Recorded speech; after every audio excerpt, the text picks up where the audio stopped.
Welcome to the Anonymous Andrew podcast. Life and the choices we make. The choices other people make. Why we choose to ignore the red flags. Red flags like gaslighting, cheating, addiction, mental illness, and much more. What role do they play in relationships? Follow me each week as we discuss these topics with anonymous guests and experts to hopefully become better humans, resulting in better choices. Like I say, been there, still doing that. Now on to the show. Hello everybody, Anonymous Andrew back with you today. And today I have another guest from the United Kingdom. A couple of weeks ago, I was interviewed in the United Kingdom, and today I have somebody joining me from the United Kingdom. Today we have Chris Paprotny. If I think I said that right. Chris, say your name for me. Yeah, it's Chris Paprotny. Paprotny. Okay. Chris Paprotny is a certified trauma specialist and hypnotherapist, and his background is in the field of human behavior, Reiki, energy healing, and child psychology. So, Chris, can you tell us a little bit about yourself and why you're here today? Because I'm interested. Yeah, so basically I had a kind of what I'd refer to as like a spiritual awakening back in 2018. So I had like depersonalization, derealization. At the time I had a marriage of used to be around 6 years. Obviously had 2 kids, and that kind of slowly broke down as I sort of went away from my old life and into more of my new life. So previously I was a chartered accountant, and then I moved across into like life coaching, obviously Reiki, as you mentioned, hypnotherapy, and sort of more of a spiritual nature, where kind of my identity that I'd grown up with, all those limiting beliefs and structures that I had then fallen away. So that kind of then got me into obviously trauma-informed sort of life coaching, looking at childhood traumas, and kind of my own work and my own sort of inner healing and growth had kind of then started during that part of that process as that fell away. So I then spent the next sort of 2-3 years going through with my own work. Obviously, life as I knew it was fading away and falling away in terms of like your standard 9-to-5 job and working in the world of accountancy. So I went from sort of understanding problems and identifying sort of issues within 10,000 lines of text to working more with people's mindsets and how the mind and how the conditioning and how we're sort of all brought up in different environments, but we have the underlying sort of issues of childhood trauma and obviously narcissism that then comes in. We've then got past life traumas that is kind of a side of like the hypnotherapy that I deal with. So it kind of all went down more that route, and I was solving people's problems in terms of like an alignment perspective. So my background then was in alignment with that, but then I've obviously got my own personal lessons, my own growth and my own development on this planet that needs to kind of come into my own personal like self-realization and my actualization of self to then step more into my purpose. So that's kind of a bit of the background as to how my normal life was. And then it kind of migrated more into like the spiritual sense. And then I kind of ended up in a relationship that was then more promotive of my spiritual gifts. And that's kind of for me then where like the narcissistic side came in, but it was only after a few triggers and a lot of work on my own side to work out where my own sort of upbringing and childhood was leading me to attract certain types of people or become a people pleaser. And because you then kind of have that whole, you're intelligent, you're clever, you're looking for like validation and acceptance, then there's kind of underlying little ties there that kind of link in, and then you can kind of piece the jigsaw together. So I kind of went on a self-discovery journey, or the hero's journey, as many people may or may not know it as, if you follow sort of the overarching theme. But then that's kind of where my background's kind of led to. So from 2018 onwards, it's just been that self-discovery, taking other people through their traumas and kind of getting more involved in like the human behavioral side and trying to piece people's lives together so they can make sense of it. So whereas we live it in a very kind of linear fashion, what we work out is that many of the behaviors that we get are developed in like certain key developmental periods of life. So you might find 0 to 7 is phase 1, 8 to 14 phase 2, 15 to 21 is phase 3. And you'll find that there's key events across those that then kind of make your story and make who you are as an individual. So that's kind of where now I try and strip that all back and try and work out patterns of behaviors and then work out why things are or aren't working and functioning in the way that you wish to kind of come across them from that stage. As you were speaking, so many questions and thoughts came to me all at once, and I'm jotting them all down. It's interesting you mentioned two terms, or actually three terms. There's an article in this month's Men's Health magazine all about narcissism, and that seems to be the word of the day in the world. But when I was growing up, it was manic depressive, and then it was they threw around the word bipolar. Every couple of years, it seems to be that word of the day, and narcissism seems to be in the social. Everything is if a relationship goes bad, they always blame it. Oh, he or she was a narcissist. And then you also mentioned the phrase people pleaser. And I was listening to a podcast just an hour ago about people pleasing. And I think I am a people pleaser. In fact, I know I am. And then earlier you had mentioned something about the type of people that we look for in relationships. I think, I'm not sure if you said it that way. So, do you want to talk about narcissism and get into that a little bit? So, well, it's kind of one of those kind of taboo areas. People like to like band a term around, but they don't necessarily like to understand enough or go into enough of that term. So for me, narcissism, it's a label. It's a way of describing something. So for instance, it's like there are traits that leaders have that are very much, they're not like controlling, but they have to be at the forefront. They have to be leading by example. They have to be very blunt, to the point, instructive, direct. So these are sort of elements that can get wrapped into sort of the narcissist term, because obviously when you associate narcissism, you associate with manipulation and control or coercion.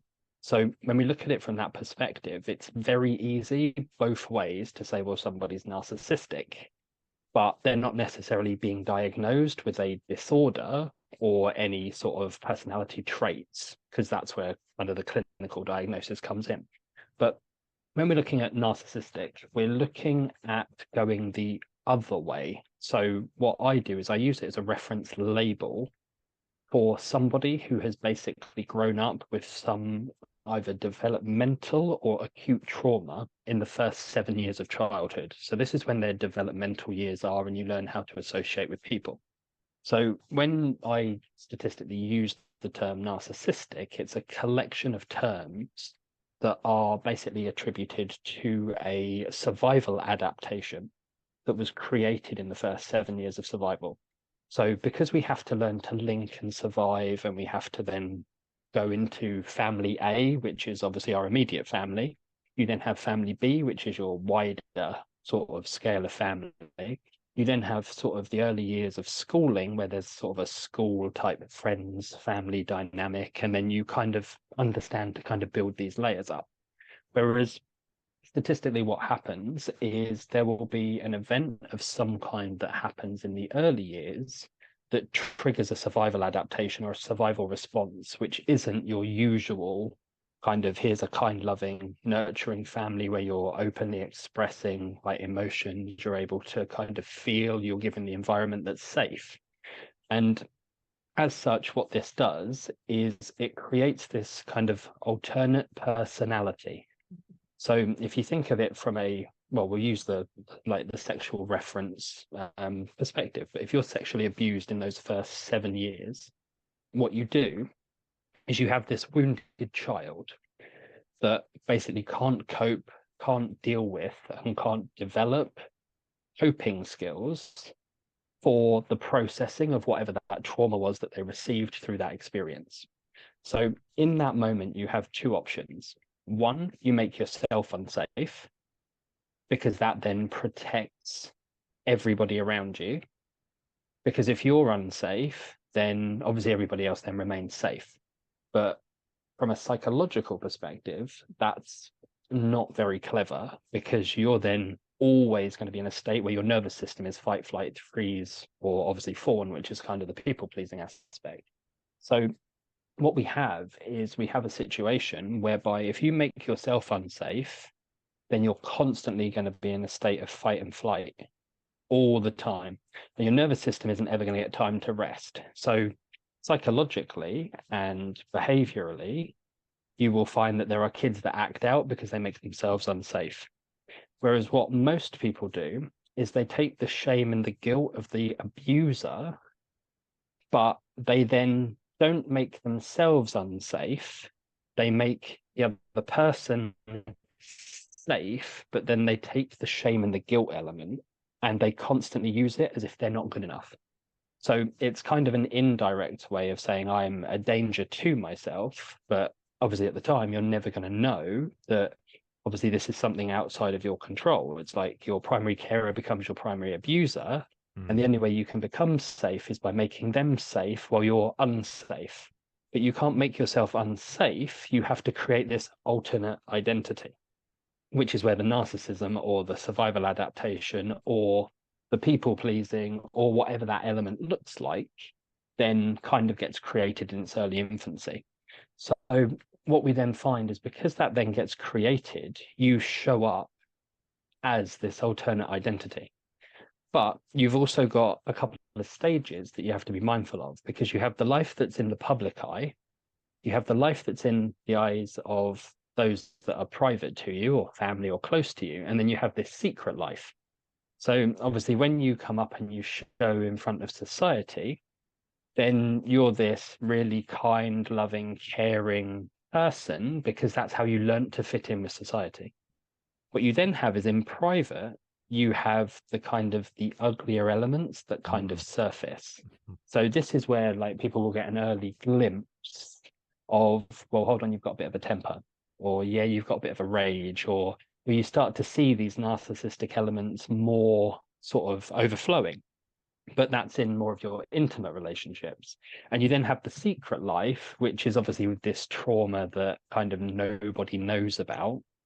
And potentially you yourself have shut it off. It's like you may have coping mechanisms whereby you counted in order to separate. You have disassociation, you have cognitive dissonance, and you have kind of a stuffed set of emotions that kind of rear their head every so often. But it's very much, well, I don't know where it comes from, but I'm still not able to cope with it and process it. And then because of all of those setups, what you then find is that a lot of people then come into a position whereby they get into a relationship with somebody. Then you get the public facing persona, right? So you meet this person, they're really good looking, they're academic, they've obviously got themselves to a stage whereby in order to get validation or recognition, they have to be like an overachiever, for instance. And then because they're an overachiever, they constantly get the validation from people outside of themselves, even though they themselves lack the validation for their self. So then you think, well, this person's really great. Obviously, you get involved with them. You then start hanging around them. You get like the honeymoon phase, which is where everything's like, let's create a family. Let's do all of this stuff together. Let's go on holidays. And you kind of get this fantasy or fairy tale type dynamic created. And then you think, well, this is good. And then you further develop obviously the relationship itself, and you go further into it. You may or may not move in with them, or you may or may not kind of spend more and more time with them and slowly moving towards that side. But obviously you're never going to get a true glimpse of any real red flags at this stage because you're still in the public eye. So what then kind of progresses from there is you get more into the private life, but when there aren't kids involved or there isn't a family involved, you're still at that conscious creation stage whereby it's like, well, what life do we want? It's like, well, we want to go and work and play and obviously do all these wonderful things in terms of holidays, beaches, and you kind of have that conscious creation aspect. But it's the subconscious that kicks in after the honeymoon phase, where you start to see patterns of behavior, learned relationships from obviously parent and family dynamics from childhood.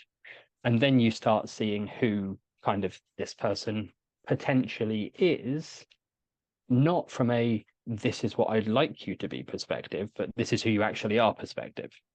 But what you find is at this stage, we don't have that breakdown of that fantasy, because we're still living in that fantasy of what they could be and who they could potentially become.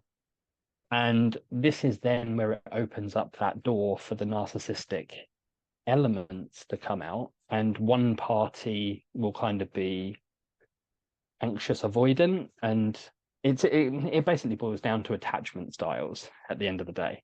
So it's how you attach. Are you secure, in which case you should be fine? Are you codependent? Are you anxious avoidant? Are you dismissive avoidant? Are you, or what does that look like? But you'll find that the person that you have kind of come into contact with will energetically have picked up something whereby the two of you, between you, can show each other where you're out of balance. So we're not necessarily saying narcissism is a bad thing from the perspective of, well, at some point they were a victim of narcissistic abuse themselves. Right. So we have to understand that from our perspective in the first place. It's like they're a victim that doesn't realize they've survived, whereas kind of tendency becomes, once you start talking about it and you're at the stage where you and I are at, where we've had our own experiences, we can kind of say, well, hold on, we're survivors of narcissistic abuse. But we realize the fact that we have survived, whereas somebody who has this childhood trauma is still living within that identity, and they've never realized that they are a survivor.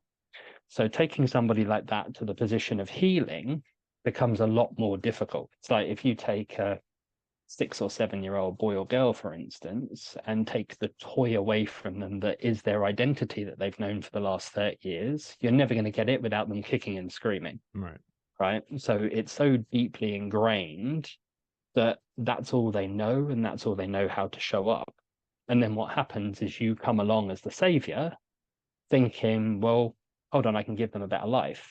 But then this comes down to a wider kind of overarching theme in society, whereby I don't think men or women actually vet their partner to the stage of, well, who do I want them to be? Because statistically speaking, like most guys just want a female who will support them, back them up while they grow, while they then become the main provider, while they are the breadwinner.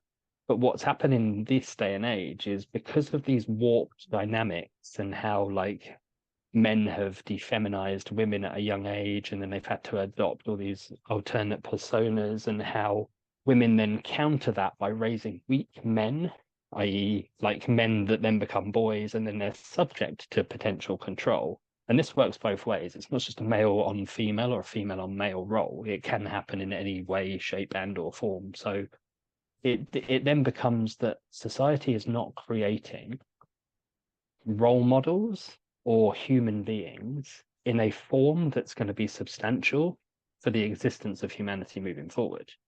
And then because we have all these narcissistic traits going on, we basically end up taking each of the sexes and making them less than what they actually are. So it then becomes this perpetual cycle of constant abuse. And then you go into a position where you're then trauma bonded. And then you spend the rest of your life not even realizing you're trauma bonded, trying to work out what the trauma bond is, in order to then get yourself to a position whereby you can start to understand who you should be as an individual. And then, because of a lot of the time, most of the men go out and provide, these men aren't then providing the background or the ability for the boys that are being created to then become men. So we're losing like the gentlemanly aspect, but we're also losing this feminine aspect that supports the male to support the female. So we're then getting these warped kind of survival adaptations that are then creating all these weird dynamics in relationships, which is why we're seeing more divorces, which is why we're seeing more men being abused. But it's not because the men are being abused. It's because the role models and the dynamics that should be playing out in relationships are no longer the same. And it's all because one event in one bloodline or one generational line at some point led to an imbalance in the roles that the humans in that line should have been playing. And then what we find is that you end up becoming the person that then starts seeing it so far down the line, but then you have to undo generational trauma. So like I could go on for like hours about how these little dynamics go off. So I don't know where you want to go with it next, but that's kind of a brief overview for you. Again, I'm just listening and fascinated with this. Is the first time I've actually heard like somebody take the word narcissism and dissect it and give me the true meaning or the history of it and how it actually develops in a child. And of course, this is my ex-girlfriend. This is what happened to her in her childhood. And you also use the word potential. And in a couple of my episodes, we talked about we fall in love with the potential version of that person. So we see that person, we meet that person, like you said, we're on our best behavior for the first 6 months, the honeymoon period, and that's the person we fall in love with. And then that person splits off into their real persona, or like you had explained, and we're still in love with that potential person that's no longer there. And they have, it's like at the fork in the road. They have gone that way, and we've gone that way. And also, so thank you for that explanation, because it really helped me understand a little bit better. And I think you also, you didn't say it directly, but there's narcissistic personality disorder, and then there's narcissistic tendencies, right? There's a difference between, right? So, somebody may not be diagnosed NPD, but they have narcissistic tendencies. And in this article I was reading, we all have to a degree narcissism. I mean, we have to. If we have to love ourselves, some people might say that's narcissism, but self-love comes in a form, maybe it should be called narcissism, but the person that goes to the gym and works out and takes selfies of himself and posts them, he's happy and proud of what he has accomplished in the gym, and he's showing off his body. Is that narcissism, or is that just? I'd say part of that's vanity. To be fair, if you're too busy about your appearance, then that once again is an external kind of element. So when you're saying like self-care, self-love, these are all internal elements that allow and facilitate our healing. I'm just going to go back to your point from earlier. So you mentioned the fact of obviously the period whereby we're in that honeymoon phase and we're getting to know the individual. So my understanding of that is that's designed to show you what life can be like. So there is an element that is kind of fantasy, but this is where dreams come in. So it's like if I was creating the ideal relationship, this is the mold or this is the fabric that I'd go with. And we need to distinguish then at that point between, well, yes, it is the dream fantasy, but you have to create from thought and you have to create through experience. So when we look at that element, it's like I take relationships and take them a step back. So in an ideal world, this is how it could be. How do I know this? Because we're consciously creating it now. So in an ideal world, if we didn't have trauma, if we didn't have all of these societal conditionings, if we didn't have anything else going on in the background, then we could potentially aim for that. We could get that, we could achieve it. How do I know this? Because we're currently creating it. Because the programs haven't kicked in yet, and the conscious, or rather the subconscious elements haven't then kicked in to show us how far adrift of that we are. So in an ideal world, you then get into a relationship whereby you have two people that understand the healing journey. And they understand that they've got their demons, they've got their inner child work to do, they've got their shadow work to do, they've got all these elements that they need to clear from bloodlines, they've got lessons and growth. And then what you should find is that one of them props the other one up. different people grow at different rates at different times based on different experiences and different lessons. But if you can have two people forming a foundation that facilitates the growth of the other, then you're kind of in a position whereby you can work towards that fantasy. But you have to be in a position whereby it's like, oh, well, this is good. Otherwise, you wouldn't stay in the relationship in the first place. Right. So it has to be good and originally to show you what it can become. And I think because of how society is, we don't get taught that this is how relationships should function. What we get taught is that you need to be with somebody and then you have separate roles and you do separate things. And then you go looking for somebody because a part of them completes you. Even though you're whole and complete on your own, you've just given a part of you away, had something taken away, or lost an element of you at some point in life. So it's like when we look at relationships from that side, right, narcissism just becomes one of these lessons or hurdles. It's like, right, you've had a trauma. Yes, you've been triggered. Yes, you've put your walls up. Yes, you've had all this abuse, but can we work on it? It's not going to be pretty, right? It's not going to be like some 5-minute thing. There's going to be different lessons. There'll be different experiences. There'll be multiple times across multiple periods in life where you've had the same thing shown to you, but you're constantly going to get these opportunities to deal with it. And then that's when like the free will element comes in, as to, do I deal with it and do I get on with it? Or do I choose to continue the abuse? Why? Because I have to feel as though I'm in control. Why? Because I have to make sure I'm safe, and therefore I have to control my surroundings so that I'm safe.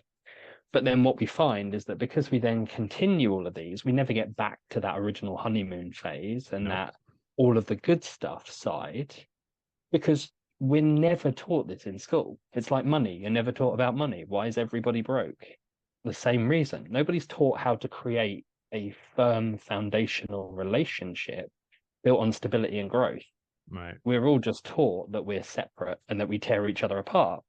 And then when you look at that separation, it's mirrored through these survival adaptations that were created as early as childhood in order to keep you separate, even from yourself. So we have these terms that we can band around and we can label and we group things. But ultimately, there is just a survival adaptation that comes to the fore at some point. But that person is so ingrained in that identity that they can never get back to consciously creating what they wish to in the first place. And this is where the big thing for me is. It's like there's a lot of guys and girls that don't even know they have these traumas. And they don't even want to look at the traumas, or they can't look at the traumas because it's literally an ego death or an identity death as soon as you go anywhere near it. So when you have all these like talks of red flags, it's like you could be years into a relationship and you could uncover something that is just there by chance, and then you start questioning it. It's like, well, hold on, that seems a bit controlling or manipulative. And as soon as you start putting these feelers out, then you can literally have a relationship destroyed 3 years in, just because you find out one tiny little bit of information, and it kickstarts the healing. So it doesn't kickstart the breakdown of the relationship. It goes, here's an opportunity for us now to look at this and heal it. The problem is we're not educated in how to sit, hold space, deal with it, be emotionally vulnerable. And all these things then let us down. And then we wonder why, oh, well, that relationship didn't work. And then, oh, the next one's the exact same. Yep. And we end up going through cycles, and it's just, it's crazy. It really is. And that's, and that's what happened to me. Again, I would repeat the same behavior over and over again in relationships. I would get into a relationship and it would, the honeymoon period, whatever. The audience knows this. I've been in 3 relationships in the past 8 years in my sobriety, and none of them worked out. And then I would just go right back. I would grieve for a month or 2 and go right back out there and get back into another relationship, and then the same pattern starts all over again. And again, as you were talking, so many questions came up, and we just can't cover all of them. need to have you come back for part 2. Just a quick, just a, I got one quick question, because I only mentioned the man in the gym taking photos of himself because it was just in the article, and the article is actually entitled, or does taking a selfie mean that you're a narcissist? You know, these people who post, you know, hundreds of photos of themselves on Instagram, whatever. And they use the man in the gym focusing. What and I'm not sure how to phrase this. My ex at one point early in the relationship started sharing some intimate photos of herself from her cell phone. She would send me nude photos, and I would question her. I would say, like, wow, who took this? And it turned out that she would video herself walking around her apartment or her bedroom.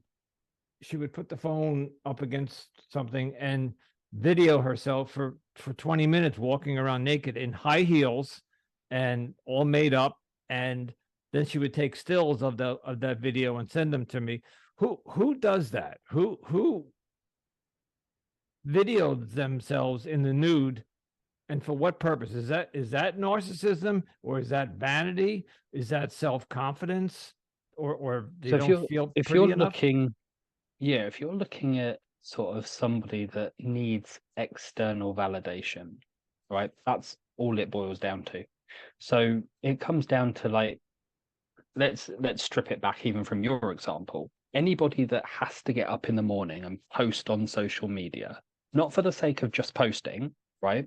But because they look at all these likes and they look at all these follows and they look at all the feedback from the external environment. There's either a lack of validation or a lack of acceptance, or ultimately it boils down to not feeling as though they're enough. So you could have the most glamorous, gorgeous, handsome guy or girl who has an insecurity whereby they don't feel that they're enough. And the only way they look for the validation or the acceptance is from something outside of themselves. So it's a coping mechanism if we simplify it. Yeah. Right. So at some point they weren't made to feel enough, or they were told they were ugly, or they were told that they would never make it in life. And this is how they counter it, because it's easier to do it this way than it is to actually do the inner work and the inner healing and get themselves to a position.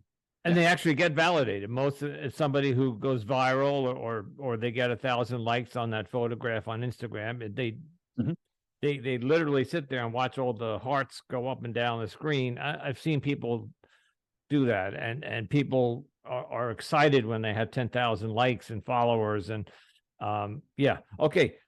The term people pleaser. I believe I fall into that category. Can you touch on that a little bit? Where does that come from? This is a fawn response. So when you have fight, flight, freeze, obviously the fourth element of it is fawn. So this is basically just people pleasing. So what you do is you avoid conflict, or you don't like being the center of attention. And the easiest way to deal with it is to please the people that are around you so that they don't have an element of conflict that then gets created from you. So for instance, it's, oh, do you think I look pretty in this dress? Right? If your partner asks you, right? You're not going to say no, because you know that she can't handle the truth, which is going to cause you a problem, because you then become the end result of whatever she's going to throw at you. So if she's had a bad day, you're going to be the person that told her she doesn't look pretty in this dress, right? Whereas what should happen is you should be like, look, I've got your best interests in mind. If it was me, I really don't like how you look in this dress, right? You should be able to openly say that, right? But in the back of your mind, because you're a people pleaser, you are instantly making everything negative. So you're instantly going to it, yeah, but she's going to come back at me and it's going to be my fault that she doesn't look good in this dress, as an example, right? No, Whereas you're right. even if you've got their best interests in mind, you're not going to be honest with them, right? Because you have to make sure that you minimize the conflict. But this could easily be because you've come from a background whereby your parents didn't have good conflict resolution skills, right? They had arguments, but it was like, well, they've argued today, they've kind of put it to bed, and then it rears its ugly head 2, 3, 4 days later. And you're used to this kind of chaotic environment. So you become the people pleaser so that you can avoid all the conflict. So rather than having all these ups and downs, what you do is you correspond your responses to make sure that you have a nice, smooth trajectory. You don't have these peaks and troughs of, oh, it's quiet, it's chaotic, it's quiet, it's chaotic. And then what you find is because you're the people pleaser, you then want to save everybody as well. Yep.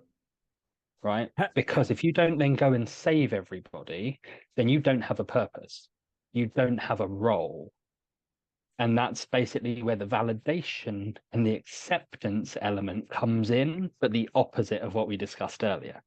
So you can see how you can have literally everything in life doesn't have a meaning. It only has the meaning that you give it, which means it can play out both ways with the same scenario, but ultimately seeking the same result.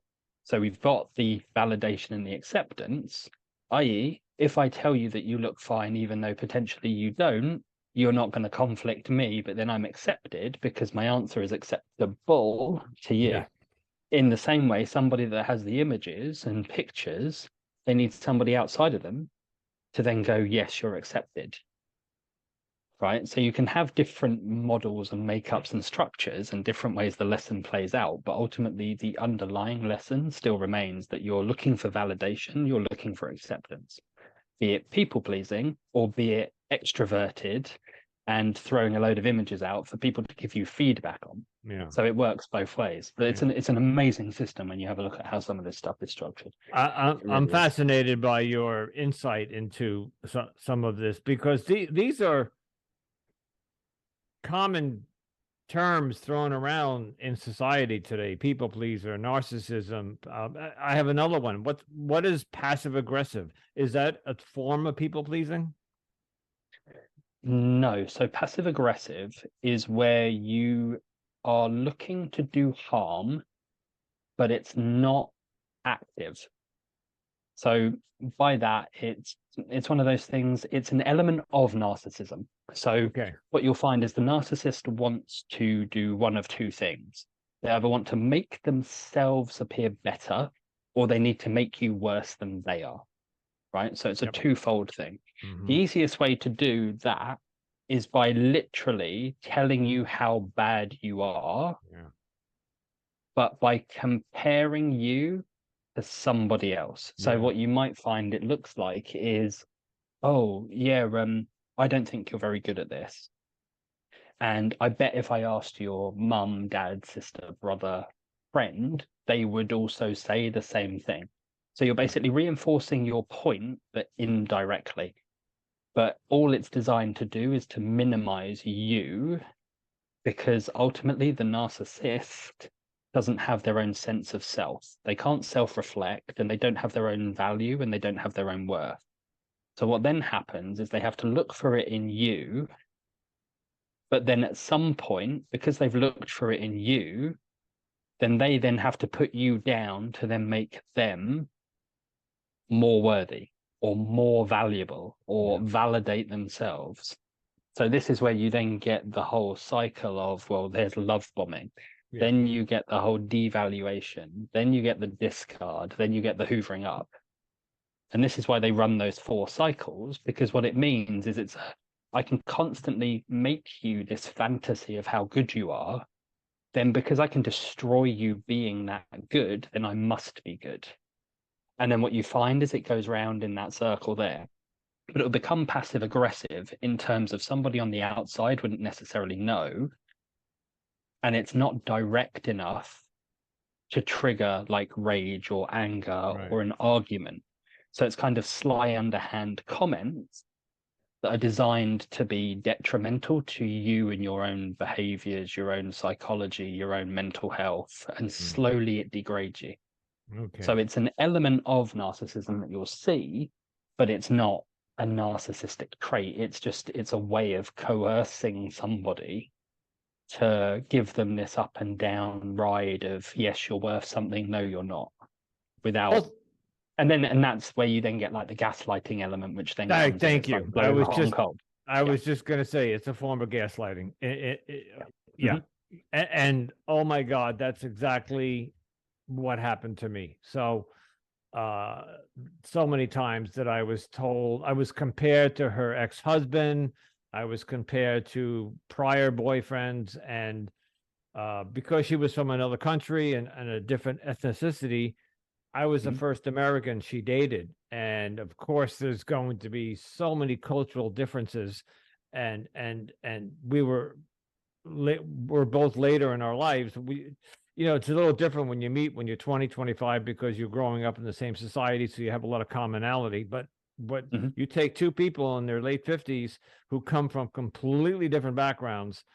And so she often would compare me to so many people from the past and say, nobody's ever treated me that way. Some other day, there's a story I could tell that it's a common practice in America, and maybe in the United Kingdom. I don't even know if I should explain it. When I was growing up, in high school, there was this little thing that we did. If you were interested in a female and you were like at the school dance, and you were holding hands, I'm going to hold my hand up to you, but the audience can't see this. But if you would rub your finger in their palm of their hand, do you know what that means? Yeah. No, we don't have anything like that over here. But okay, so then it's an American thing. It means that I like you and that I'm infatuated. It's just kind of like if you're holding hands and you just rub your pinky in the palm of their hand. And we were dancing one night. We were taking salsa lessons, and I did that. In her culture, it's calling her a prostitute. It's saying you're a whore. And oh my God, she didn't talk to me for a week until I had to Google it and find it and tell her that it's an American common practice for mostly teenagers. And oh my God, what a rift that it caused between us for such a long time. So I got off topic there. Chris, we're running out of time. I need to have you back because I am just fascinated with your in-depth analysis and insight into so many of what's really going on. Everything from like what you're talking about posting on Instagram to the terminology that's getting bantered around in social media and our culture. Let's talk about you a little bit, just to get some insight into you. You also have a background in Reiki, if I'm pronouncing that right, which is Reiki. What can you briefly tell us what that is? So if you look at it from a definition perspective, it's basically a Japanese term that's designed for like stress reduction, energy flow. So you've probably heard of like total Chinese medicine, but it's more of like Eastern medicine and more traditional kind of practice, basically. So more holistic health type stuff. So the idea behind it is to use the innate force that is within all of us and everything, even if you go into like scientific principles and go back to the basics of an atom, everything in the space between is like 0.0000001% energy or something stupid like that. So all we're looking at manipulating, not from a negative perspective, but moving like energy around the body and the system. So what you do is you basically act as like a conduit in order to energetically connect with somebody's meridians or their chakra system or anything whereby you can pick up energetic blocks. So from like my side, if I use my hands, I can use a lot of it to work out where people have blocks in their energy systems. Okay. I can clear their energies. And from like the perspective of when I do coaching and things like that, I've used it historically to aid with like physical ailments. So there was a lady that came to me. She had, I think it was 3 failed IVF treatments. She had PCOS that she developed when she was in her 20s and just met her husband at the time. She came to me for like a hypnotherapy session. So this was back in my early days when I first started out. And during the hypnotherapy session, we went back to a past life, and it worked out that she had a daughter who was killed in a field in 1840 in Louisiana. But obviously, she's of like Indian heritage. It's clearly past lives from that perspective. But the guy that killed her daughter in the field was actually her husband in this lifetime. So energetically, and like through reincarnation and through karma and all these other sort of potential esoteric topics. They obviously met in this lifetime, but there was an energetic block that meant that obviously they were meant to undo this karma, but her body was set up to block bringing this child in because she knew that she had a child, but if the child was brought in, the guy that killed the child is technically sleeping in the bed next to her. So as much as like when you look at it across lifetimes, it doesn't make a lot of sense. In this lifetime, she's still energetically trying to protect this child. So she came to me for the hypnotherapy. She then eventually ended up having the child, and it was about a week out from the set of instructions that I gave her, which in itself is pretty much a miracle. But that was over like a year ago. But energetically, I had to clear a lot of stuff that was kind of going on in the background in terms of like the physical ailments. And it's kind of, it's not necessarily a tangible thing, but the person on the receiving end of it can feel where you open up the meridians, where you open up the chakras, where you're doing the energy clearings. So it's one of those that it's trusting in something that you can't see, to basically the point of getting the benefit of that healing, even though there is a lot more going on energetically than we think there is.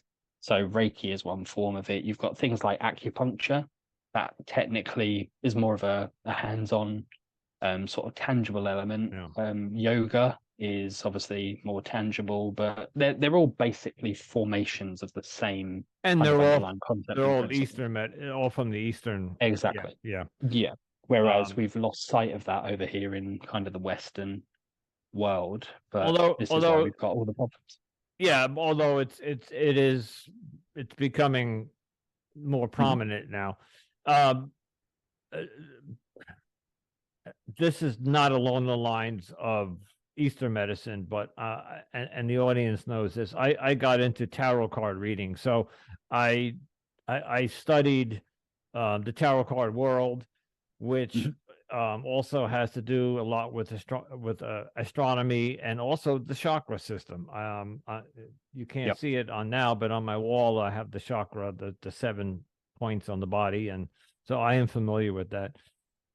Chris, I have as you were talking, I wrote down so many things. I want to get into hypnotherapy. I want to get more into some more trauma, and then I want to hear. I understand that you have a story from had a traumatic relationship. We need to do this again. We do. It's been fun. Yeah. I'm just fascinated with everything that you said, and it's when this relationship ended for mine, I was a lost soul wandering for 7 months, just not understanding what happened. And you just explained to me so much of her and why she did what she did, and why I stayed. That's another thing. I would like to talk about why people stay in these relationships longer than they should. So, okay, my last question to you, and then we'll wrap it up, is cool. What is your focus of your practice? So if I wanted to contact you, I would contact you for what? For help in a trauma incident? So Yeah, so this is where like my work and what I do is not limited. So kind of whereas you could talk about niching down or niching down and going into like relationships, this is more of a holistic Okay. kind of aspect. So be it spiritual, mental, emotional, or physical, there is something that can be done. So, be it reversing sort of physical conditions like PCOS or like migraines or anxiety or depression, you can literally get to the stage whereby we can unpick how these were created, what their purpose is, what they're doing for you. From the emotional side, you're clearing all these emotions, you're not basically bottling them up anymore, but kind of this is all one big process at the end of the day. Mentally, we've constructed things that kind of either are survival adaptations or they once served us at a perspective or point in life, but we're now running them and they're out of date. So we need to rewire the beliefs, the understandings, the structures, and the systems. And ultimately, it boils down to the spiritual aspect, which is you as a human being without all of the conditioning, without all of the baggage. So, whatever your kind of point of reference is, I've had people come to me for emotional eating, and it's linked to how they proceed with their business and how they're stuck in business. So, as much as those two things are totally like not linked, clearly somewhere in the subconscious there's links. So basically my whole practice is anybody that is out of alignment with natural, healthy, good well-being, no matter what it looks like, is in a position whereby they can come and talk to me and we can probably make a hell of a change in their life. And that could be trauma related, that could just be limiting beliefs and structures. It's Yeah. kind of it's not your norm. So you're not going to come to me just for relationships. Yes, I can fix your relationship, but ultimately it links back to you as the individual. So that's the key element. It's like as much as we were talking earlier about how she was doing things to you in your relationship and how you were doing things from like playing out your childhood, what we'd have to do is at some point we'd have to get back to where you were 0 to 7 Yeah. and where you learnt it originally. And once we nail that sweet spot, the rest of it just falls away. And then it's on to the next lesson, on to the next growth, Right. on to the next bit of development, on for your like next like soul evolutionary element. So that's more of the work that I do. I get people from where they are to more where they want to be, but we Good. get rid of all the physical manifestations, emotional and mental constructs that don't need to be there in the first place. So I don't want to kind of limit myself to say, well, I'm just an empowerment and relationship coach, for instance. No, I can literally clear probably anything you come to me with. Wow. And that's kind of how I want to be kind of known because it's Okay. kind of like a one size fits all, but not a jack of all trades, master of none type structure. So I Okay. think that's the easiest way to describe it. I will put all of this. You did send me a bio Mhm. and all the things that you. I think also your contact information. So I will put all of that in the show notes. And to my audience, I don't know. You heard what I just heard. I'm fascinated. I am. This is just really what I needed to hear today, because I do believe in, in especially in my in the past 20, 30 years, I've been living with bipolar disorder and alcoholic recovery and all that, and I've gone the traditional route, and I know that there is alternative ways to deal with this kind, especially the trauma and repeating the same patterns over and over again. Always say repeating the same mistakes over and over again is the definition of insanity. Is like you expect different results, but you're doing the same things.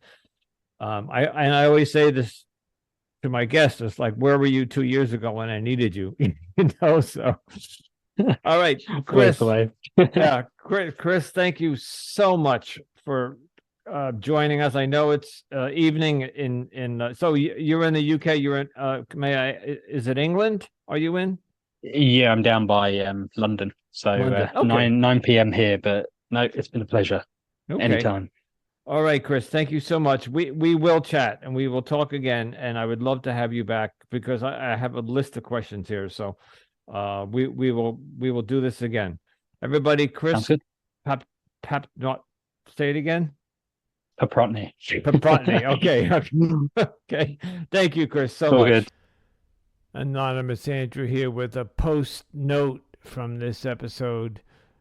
Phenomenal interview with Chris Paprotny from the United Kingdom. This was unexpected.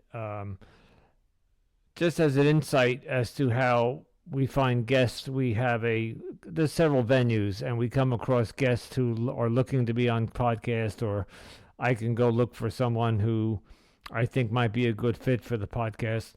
And then you do a pre-interview, et cetera, et cetera. And Chris, because he was in England, the time difference was difficult for us to get together and do a pre-interview.